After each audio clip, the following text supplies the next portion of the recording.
This is CS50 Live. Now, you may recall just a few weeks ago, GitLab, a popular website for hosting people's source code, suffered a bit of an error whereby they deleted a whole lot of data from their customers.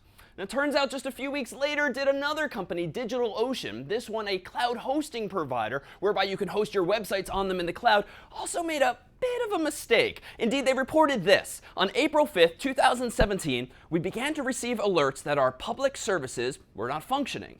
They went on to say, within 3 minutes of the initial alerts, we discovered that our primary database had been deleted. The root cause of this incident, they later said, was an engineering-driven configuration error. They went on, a process performing automated testing was misconfigured using production credentials. Now, for more on this and to explain this failure, let's go to CS50's own Doug Lloyd. An engineering-driven configuration. No, somebody screwed up. Somebody typed the wrong thing, and they screwed up. Back to you, David.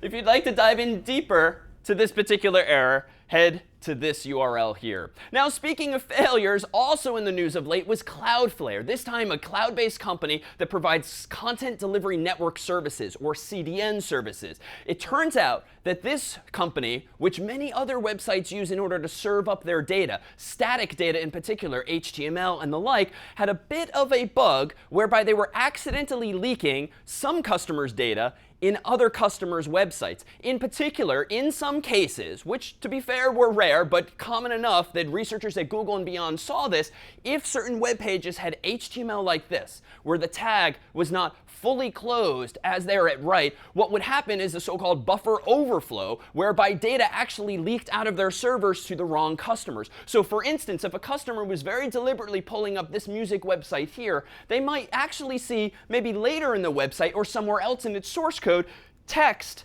or specifically HTTP headers and other data belonging to other customers. Now, who might those customers be?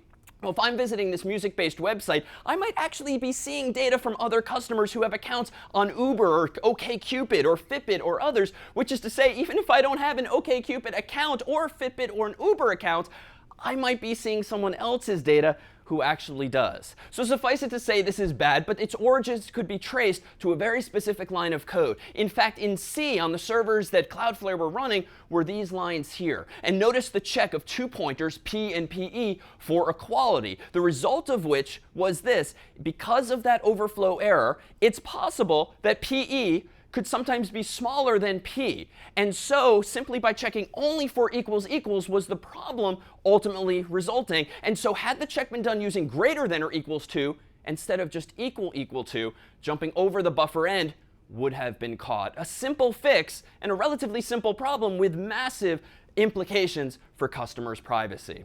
Now, in other even scarier news, is in Brazil, whereby bank robbers actually hijacked and robbed a bank that was using its web site in order to provide users with transactions and support for online banking. Unfortunately, they were not particularly secure, and these bank robbers were able to digitally take over their entire network. For more on this particular attack, let's turn to CS50's own resident security expert and only Jeopardy champion, CS50's own Doug Lloyd. Thanks, David. As you point out, this is in fact a modern form of bank robbery. What happened in this case is that customers went to visit their bank website, or what they thought was their bank website, but actually were visiting perfectly duplicated clones created by hackers. And what these hackers were able to do is to hack into the domain name system to change where the customers thought they were going. In fact, this attack was even so secure that the hackers were able to secure SSL certificates, which create those green locks that we see in our URL bars in our browsers to indicate that a site is secure. So that customers who were visiting this bank website thought that they were accessing something secure, and they would type in their banking credentials and complete the hacker's attack. Now, to date, the bank in question has still not even been identified because those hackers were able to change the domain name system records, and the bank couldn't then even email their customers as a result. Now, Doug, you keep mentioning domain name system records. What are these exactly? So, David, recall that the domain name system maps commonly used URLs, or that we would type into our browser bar, to IP addresses. And what the hackers were able to do here was to convince the registrar of domain names in Brazil to map the bank's legitimate domain names to the hackers' IP addresses. Now this all, Doug, sounds very sophisticated. What can little customers like me do to protect our hard-earned money in banks like this? That's a great question, and I would recommend that everybody do what I do, which is to put all of my money under my mattress. Thanks, Doug. Well, now here, closer to home, has been reports of phishing. Indeed, all over campus here at Harvard are posters like this encouraging people to report phishing, the process whereby adversaries send you an email that might look legitimate, but is really some form of spam, but that generally contains links or URLs to other websites that also look legitimate, but are in fact copies of other websites, not unlike banks, whereby you can then trick users into providing you with their usernames, their passwords, thereby ultimately taking over their account. In fact, according to this very clickbaity headline, everyone is falling for this frighteningly effective Gmail scam. Now, what is this and how is it plaguing campuses like ours? Well, if you're a Gmail user, you might recall receiving emails that look like this. And if sometimes, of course, your emails contain attachments. Now, Gmail draws your attention to these attachments by providing you with a very convenient downward-facing icon that, when clicked, allows you to download that PDF. But what if an adversary, someone trying to deceive you, has sent you not an attachment, but simply an otherwise blank email that contains an image embedded in it that looks, per this rectangle, exactly like the rectangle that Gmail generates automatically for actual attachments? Moreover, what if this embedded image is really a hyperlink to some other web page that then asks me for credentials like my Gmail username and password? Now, normally this wouldn't be such a concern, because if a link like this led to a web page on some foreign server where I'm being tricked into typing in my credentials, well, Harvard or my internet service provider or ISP could simply block ultimately that website so that very few customers actually fall for that trick. Unfortunately, it turns out that the web supports what are known as data URIs, whereby this particular attack was linking not to a remote website, but URL that looks like this. And notice in particular, it starts with data : followed by a whole bunch of text. Well, it turns out you can embed in the URL bar of a browser enough information, enough HTML, CSS, and even JavaScript to make the page that's displayed actually look like a Gmail login screen like this one here. And indeed, if you then type in unwittingly your username and perhaps even your password and hit enter, that username and password is sent to the bad guy's website, not to the actual gmail.com.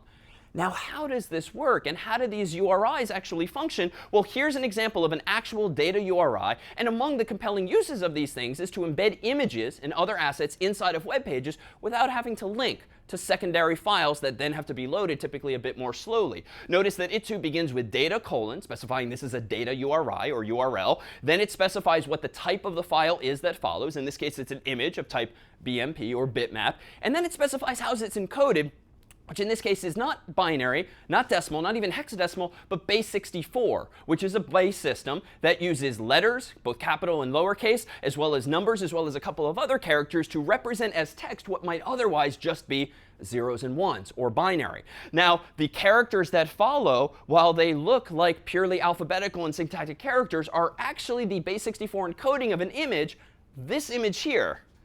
Now let's enhance, and you might indeed see a familiar face. That is literally the file that's embedded in that data URI. And so what the bad guys did in this Gmail attack is actually embed a functioning web page that was base 64 encoded, instead of it being as simple as a simple happy smiley face. Now, thankfully, browsers like Chrome can help us notice when websites are legitimate. Here I'm at accounts.google.com, and it starts with HTTPS, and Chrome is telling me in green that it's secure. As a result of this attack and others like it, has Google also added functionality to Chrome so that if a user accidentally or even knowingly visits a data URI that begins with data : now our user's informed a little more clearly in gray that this website is not secure. And now, actually wait, this just in.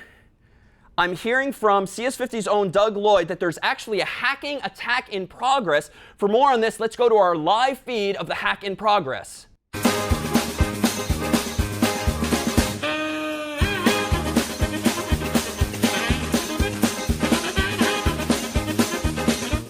And now, of course, no discussion of security of late would be complete without mention of our own CIA, or Central Intelligence Agency. Indeed, it was recently revealed by WikiLeaks.org that the CIA has been taking advantage for some time of bugs in software in order to wage attacks against owners of the hardware running that software, as well as including popular devices like Android phones, iPhones, TVs, and more. And in Vault 7, in particular, did WikiLeaks reveal the CIA hacking tools, specifically referring to such initiatives by the CIA, seemingly adorable initiatives like Wrecking Crew, Crunchy Lime Skies, Elder Piggy, Anger Quake, or McNugget, which indeed sound delightful, but when you actually read about what these code names mean, they actually refer to a systematic process for identifying bugs in software and therefore potential exploits, writing software that take advantage of those bugs so as to effectively hack into people's software and or hardware. And potentially affected are familiar tools like Skype, our own Wi-Fi networks, PDFs, antivirus software, in addition to popular devices like the very phones in our pocket. But all too close to home, frankly, was the fact that Samsung TVs seem to be the result or the victim of some of these very exploits. In fact, adorably, Weeping Angel was the code name for a project that took advantage of bugs in Samsung TV's own software, smart TV software, in order to turn on, without customers apparently knowing, those devices' microphones so that you could theoretically listen in on conversations and even record them, even while giving the appearance that the TV is off. So the user thinks the TV is off and he or she is talking, but meanwhile, that TV is actually listening. Now, you may recall it wasn't all that long ago that CS50 itself blew the lid off of another problem with Samsung smart TVs, whereby at the time, though they claimed and thought they were actually encrypting such data, because these microphones are present so that you can talk to your TV and issue voice-based commands, well, recall that that data was not actually being encrypted.